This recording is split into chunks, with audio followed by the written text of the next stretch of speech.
So computer network की ये 23rd video है और इससे पहले हम CSMA-CD देख रहे थे, तो कुछ क्वेश्चंस जो हैं तुम्हें क्लियर कर देंगे तुम्हारे कॉन्सेप्ट्स को। तो वो 3 क्वेश्चंस देख लेते हैं कि assume propagation delay in a broadcast network is 5 microseconds and frame transmission time is 10 microsecond. ठीक है, यानी ट्रांसमिशन टाइम 10 माइक्रोसेकंड है, प्रोपगेशन टाइम 5 माइक्रोसेकंड है।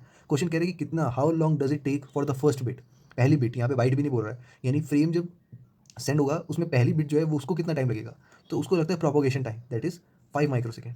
ठीक है, फिर बाकी आती हैं। तो पूछ रहे हैं कि how long does it take for the last bit to reach the destination after the first bit has arrived, है ना। तो पहली बिट गई, फिर सेकंड बिट 6 माइक्रोसेकंड पे गई, ऐसे करके लास्ट बिट 15 माइक्रोसेकंड पे जाएगी, 5 + 10। तो अब बोल रहे हैं कि लास्ट बिट को डेस्टिनेशन तक पहुंचने आफ्टर फर्स्ट बिट, तो यानी 15 - 5 10 माइक्रोसेकंड, तो 10 माइक्रोसेकंड का टाइम लग जाएगा आखिरी बिट को पहुंचने में यहाँ पे। और अगला थर्ड क्वेश्चन कह रहा है कि how long does the network involve with the frame is vulnerable to collision. तो कोलिजन जो होता है वो शुरू से लेकर एंड तक कभी भी हो सकता है, तो वो ट्रांसमिशन टाइम और प्रोपोगेशन टाइम 10 + 15, तो 15 माइक्रोसेकंड। क्लियर। नीचे वाला क्वेश्चन देखो कि assume the propagation delay in a broadcast network is 6 millisecond. Propagation delay 6 millisecond का है और ट्रांसमिशन टाइम हमारा 4 मिलीसेकंड का है, तो क्या कोलिजन डिटेक्ट होगा कहीं भी हो। तो इसका आंसर है कि देखो प्रोपोगेशन डिले है 6 माइक्रोसेकंड और 6 मिलीसेकंड और ट्रांसमिशन टाइम 4 मिलीसेकंड है, तो ट्रांसमिशन टाइम जो होता है वो 2 इंटू प्रोपोगेशन डिले होता है। इस केस में 4 जो है वो छोटा है 6 से, तो होगा क्या कि ये चीज़ होनी चाहिए एक्वायर करने के लिए, या इतना टाइम होता है मैक्सिमम अगर कोलिजन पता चलता है तो, है ना। तो मान लो कि कोलिजन हुआ है और इतना टाइम पहुंचा नहीं, क्योंकि 12 मिलीसेकंड तो रुकना पड़ेगा कम से कम, 6 टू 12, है ना। उसके बाद ट्रांसमिशन टाइम रखोगे, 4 रख दोगे तो क्या होगा कि बिना पता चले ये भेजता रहेगा, तो collision detect can not be detected. Clear. एक नोट है, 3 नोट है असल में। पहला नोट कह रहा है कि in the shared channel the time that is spend by the station for getting control over the channel. एक शेयर्ड चैनल है, इसमें चैनल पे कंट्रोल लेने के लिए जो टाइम लगता है उसको हम कहते हैं कंटेंशन टाइम। यही ऊपर बात हो रही थी, कंट्रोल लेने के लिए कंटेंशन टाइम लगता है ना। कि अगर कंट्रोल मिल रहा है तो या फिर फेलियर हो रहा है, जो भी हो रहा है पता करने का कंटेंशन टाइम होता है वो 12 मिली सेकेंड है। If you don't get jam signal, मान लेते हैं कि कोलिजन हुआ ही नहीं, जैम सिग्नल मिला ही नहीं, in return to the user by the time 2 into P T maximum time होता है, then the station will start sending the data. अब इस समय पे डेटा सेंड हो जाएगा, उसको हम कहते हैं transmission time. Clear. Last point है, मतलब तीन तीन पॉइंट्स में से, in the share channel when the station are not having any data, station के पास कोई डेटा नहीं है to send, then it is known as idle time. ये क्या कहलाएगा, आइडल टाइम कहलाएगा। Clear. In a bus CSMA CD network with a data rate of 10 Mbps, a collision occur at 20 microsecond after the first bit of frame leaves the sending station। ठीक है, यानी sending station से leave करी, 20 microsecond में collision हो गया, bandwidth हमें 10 Mbps का दे रखा है। What should be the length of the frame be so that the centre can detect collision. ठीक है, क्या फ्रेम की लेंथ होनी चाहिए। तो एक चीज़ तो हमें पता है कि transmission time greater than equal to 2 into 20 microsecond, क्योंकि अब बैक ट्रैक करेगा, है ना। तो 40 माइक्रोसेकंड तो पहुंचने में पता चल लग जाएगा कि कोलिजन हुआ है, तो इससे तो ज़्यादा ही होना चाहिए। हम इक्वल टू का केस ले लेते हैं कि इतना मिनिमम फ्रेम साइज़ रहेगा, तो x/10⁻⁷ बिट्स पर second equal to 40 × 10⁻⁷ is the frame size अपन बैंडविड्थ होते, तो बैंडविड्थ है ना। 40 × 10⁻⁶, तो x की वैल्यू होगी 4000 बिट्स या फिर 50 बाइट्स। नेक्स्ट पार्ट देखते हैं। अज्यूम करते हैं there are only 2 station A and B in a bus CSMA CD network में। डिस्टेंस बिटवीन 2 स्टेशन दे रखा है 2 kilometre, that is 2000 metre, and propagation speed दे रखी है हमारे पास, लाइट की स्पीड 2 × 10⁸ मीटर पर सेकेंड। ठीक है, if station A start transmitting the data at T1। अच्छा, तो does the protocol allow station B to start transmitting at time T1 + 8 microsecond. ये 8 कहाँ से आया, देखो A से B एक चीज़ है, हमें जो डेटा दे रखा है, प्रोपोगेशन स्पीड दे रखी है और डिस्टेंस दे रखा है, इसका मतलब हम प्रोपोगेशन डिले निकाल सकते हैं, that is L/V। Propagation time क्या होगा, 2000 मीटर अपॉन 2 × 10⁸ मीटर पर सेकंड, दैट इज 10 माइक्रोसेकंड। तो 10 माइक्रोसेकंड प्रोपोगेशन डिले हो गया, यानी A से जब डेटा निकलेगा, क्योंकि क्वेश्चन कह रहा है कि ट्रांसमिशन टाइम T1 है, तो पहुंचेगा कब, T1 + 10 पे, क्योंकि प्रोपोगेशन डिले जो है 10 माइक्रोसेकंड का है। क्वेश्चन कह रहा है क्या T1 + 8 माइक्रोसेकंड पे B भेज सकता है क्या डेटा। असल में होगा क्या कि जब तक डेटा पहुंचा भी नहीं होगा, क्योंकि T1 + 8 जो है वो T1 + 10 से छोटा है ना, तो अभी डेटा रास्ते में था, बी ने देखा कि चलो चैनल खाली सा लग रहा है, भेज देता हूँ T1 + 8 पे। तो जैसे ही भेजा गया, यहाँ रास्ते में हो गया कोलिजन, क्योंकि रास्ते में तो डेटा आ रहा था T1 ए से, सॉरी, है ना। तो कोलिजन हो गया, इसलिए ये कहते हैं कि कोलिजन विल अकर, क्या होगा, if yes what will happen. ठीक है, तो by the time 10 microsecond first bit of A will send, है ना। 10 माइक्रोसेकंड पे पहली बिट जाएगी, जैसे कि बात हुई है। और ऐसे ही ट्रांसमिशन टाइम क्या होगा, TD + PD। ये पहला क्वेश्चन भी हमने ऐसे ही बताया था कि T1 + 10 तो ट्रांसमिशन टाइम ही हो जाएगा, तो उससे पहले अगर तुम भेजना चाहोगे तो कोलिजन हो ही जाएगा। सेकंड पार्ट कह रहा है कि T1 + 11 पे कोई दिक्कत होगी माइक्रोसेकंड पे। जब T1 + 10 पे पहुंचेगा डेटा, तो ऐसे तो है ही नहीं तुरंत पहुंच जाएगा, तो उस समय पे क्या होगा, T1 + 11 पे energy will be moderate, channel में एनर्जी मॉडरेट रहेगी, so B1 will not transmit the data as channel is busy. बताया हुआ है कि एनर्जी मॉडरेट है, चैनल बिजी रहता है ना, तो उस समय पे बी ट्रांसमिट नहीं करेगा डेटा को। सो बेसिक्स ऑफ इनकोडिंग देख लेते हैं। होता क्या है कि जब भी हम डेटा भेज रहे होते हैं एक स्टेशन से दूसरे स्टेशन, तो लेट्स से 1 जो रिप्रेजेंट करता है वो +5 वोल्ट रिप्रेजेंट करता है वोल्टेज, और 0 रिप्रेजेंट करता है 0 वोल्ट। तो अब यहाँ पे हम भेज रहे हैं डेटा। अब डेटा जब भी जाएगा 2 को, जब +5 वोल्ट दिखेगा तो उसका मतलब उसको उसको बताया जा रहा है कि डेटा 1 आया है, और 0 आएगा तो 0 वोल्ट। क्लियर? तो इस तरह से चैनल काम करता है, और सेकंड वाला जो है वो आइडल है, channel is idle V equal to 0 volt पे है। क्लियर? तो होता क्या है कि लेट्स से स्टेशन 1 ने डेटा भेजा, अब अचानक से कंटिन्यूस जीरोस आ गए। ठीक है? तो अब स्टेशन 2 को कैसे पता चलेगा कि ये कंटिन्यूस जीरोस जो आ रहे हैं वोल्ट, ये असल में डेटा का ही पार्ट है, ये चैनल ने डेटा भेजना बंद नहीं कर रहा है ना? तो सिंक्रोनाइजेशन प्रॉब्लम होगी, डिलाइमर मतलब हमें कन्फ्यूजन रहेगी कि चैनल आइडल है कि नहीं, मतलब ये कंटिन्यूस जीरो डेटा का पार्ट है कि नहीं। सेकंड प्रॉब्लम आती है हमारे पास, हाई बैंडविड्थ अगर सिग्नल भेजा जाता है, तो जब 1 से सेकंड स्टेशन पे पहुंचेगा तो यहाँ पे हाई करंट होगा, हाई डीसी एसी करंट होगा, है ना? तो इट शुड बी लो। देखा होगा कि जब तुम कोई ग्राफिक्स वाले गेम खेलते हो तो लैपटॉप गर्म हो जाता है ना? तो उसको मिनिमाइज़ करना होता है, क्योंकि ये तो इसके साथ सिंक्रोनाइज़ करने की कोशिश करेगा, है ना? वहाँ से इतना हाई क्वालिटी आ रहा है, इतना ज़्यादा वोल्टेज आ रहा है, तो उसको बैलेंस करना पड़ता है। तो इसलिए हम क्या करते हैं, मैनचेस्टर इनकोडिंग का यूज़ करते हैं। मैनचेस्टर इनकोडिंग क्या करता है, लेट्स से डेटा हमारा 101 और कंटिन्यूअस 301 है, इस तरह से। तो 1 जब 1 सिग्नल आएगा तो +5 वोल्ट, 0 आएगा तो 0 वोल्ट। तो 1 आया तो यहाँ पे +5, फिर 0 आया तो 0, +5, अब ये कंटिन्यूअस ज़ीरोज़ आए, है ना? तो यहाँ दिक्कत हो जाती है। तो इसलिए हमने क्या करा, ये बाइनरी सिग्नल एक तरह से 1 में ऊपर, 0 में नीचे, है ना? तो मैनचेस्टर इनकोडिंग का यूज़ करा है। इसमें क्या होता है कि 1 को हम रिप्रेजेंट करते हैं +85 वोल्ट माइनस 0.85 वोल्ट, जी, +0.85 वोल्ट माइनस 0.85 वोल्ट, इस तरह से रिप्रेजेंट करते हैं 1 को। ठीक है? ये पॉजिटिव से नेगेटिव, और 0 को हम रिप्रेजेंट करते हैं -0.85 वोल्ट से लेके 0.85 वोल्ट, है ना? जस्ट एक दिखाने के लिए, तो है ना, कि डिफरेंस पता चले कि 1 और 0 में क्या मिल रहा है। तो 1 जब भी आया देखो, प्लस से माइनस, 0 आया माइनस से प्लस, 1 आया प्लस से माइनस, 0 आया माइनस से प्लस। अब यहाँ पे देखो, नेक्स्ट फिर से 0 है तो माइनस से प्लस, फिर से 0 है माइनस से प्लस। तो ये जो लाइन है ये नहीं बन रही है, तो यहाँ पे ऐसा लाइन एकदम चेंज हो गया है सिस्टम, है ना? तो इससे हमें क्लियर रहेगा कि इस तरह से हमारा डेटा जो आ रहा है वो एक्चुअल में 0 जो है वो डेटा के फॉर्म में ही आ रहा है। तो total cancels out to 0, plus से माइनस कैंसिल, प्लस से माइनस कैंसिल, तो 0 कैंसिल आउट हो जाएगा, तो इसका मतलब सिंक्रोनाइजेशन इज देयर। क्लियर? तो पर्पस समझ लेते हैं मैनचेस्टर का, उसके बाद बिट रेट और बाउट रेट भी देखेंगे। तो देखो, the purpose of Manchester encoding क्या होता है, it is use to provide synchronisation and elements the high DC component. तारीफ हो गई। दिक्कत क्या आ सकती है? दिक्कत ये है कि तुम एक बिट को रिप्रेजेंट करने के लिए 2 बिट का इस्तेमाल कर रहे हो। 1 को रिप्रेजेंट करने के लिए 1 0, इस तरह से, है ना, हाई से लो, या 0 को रिप्रेजेंट करने के लिए 0, क्योंकि सब कुछ बाइनरी में चलता है।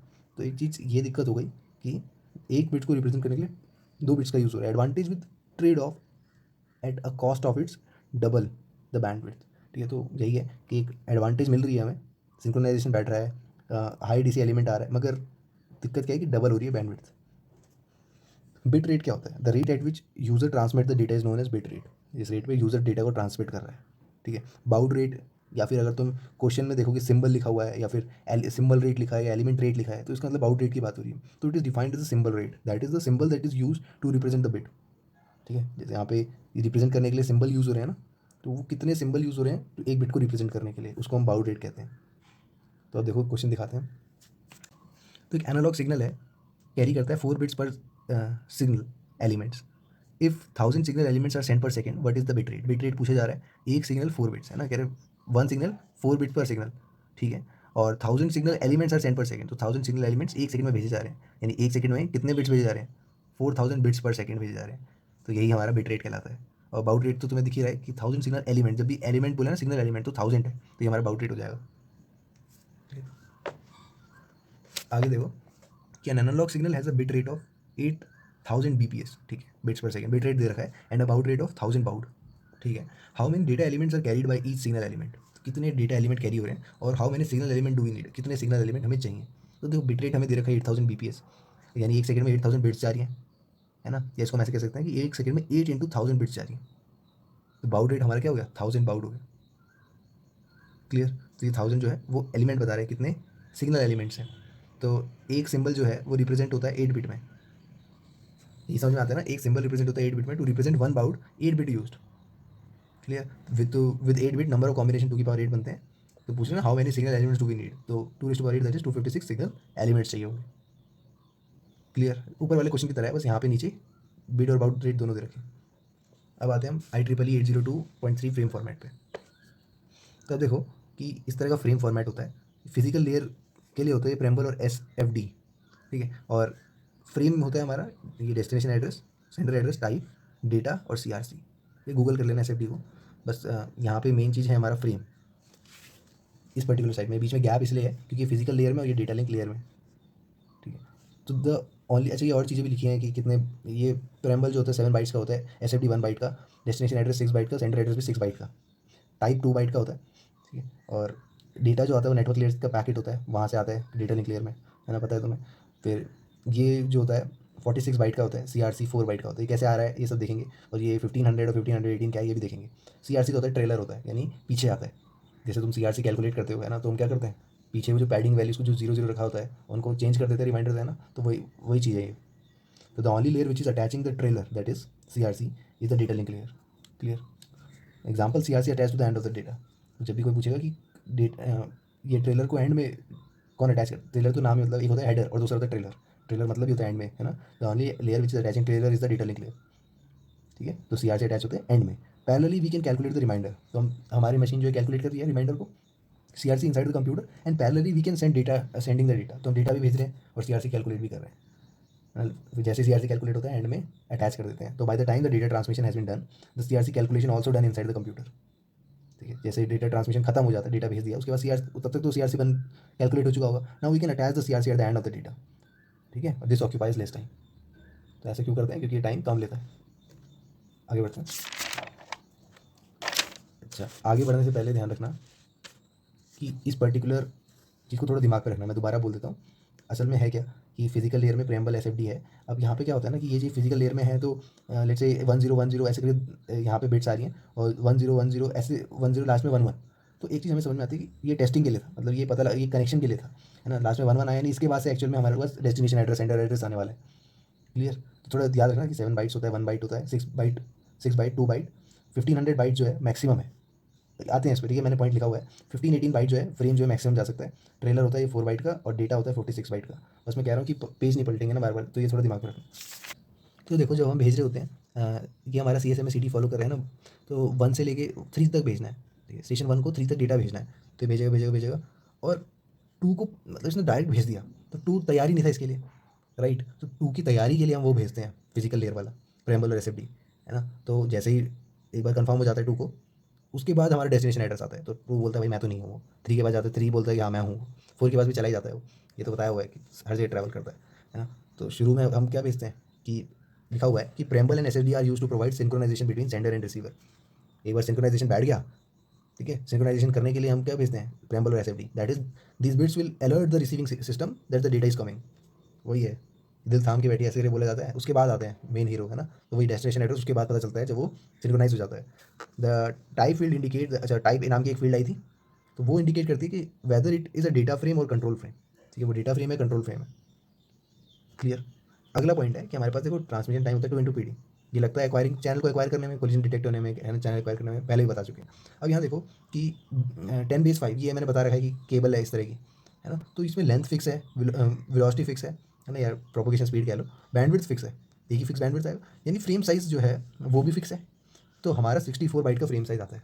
फ्रेम मतलब पूरी फ्रेम, यानी वो डेस्टिनेशन का 6, सेंडर एड्रेस का 6 बाइट सॉरी, 2 हमारा टाइप का हो जाएगा, X हमारा डेटा का हो जाएगा। CRC 4 बाइट लेता है, बताया हुआ है, 4 बाइट यानी 32 बिट्स। तो इतना हमारा CRC आइडल रहता है, ये बात हो चुकी है ना। X = 46 बाइट आ गया इस हिसाब से, तो यानी डेटा जो होगा वो 46 बाइट का होगा। क्लियर। तो minimum frame size in IEEE 802.3 is 64 byte, ये पूरे फ्रेम का साइज़ है।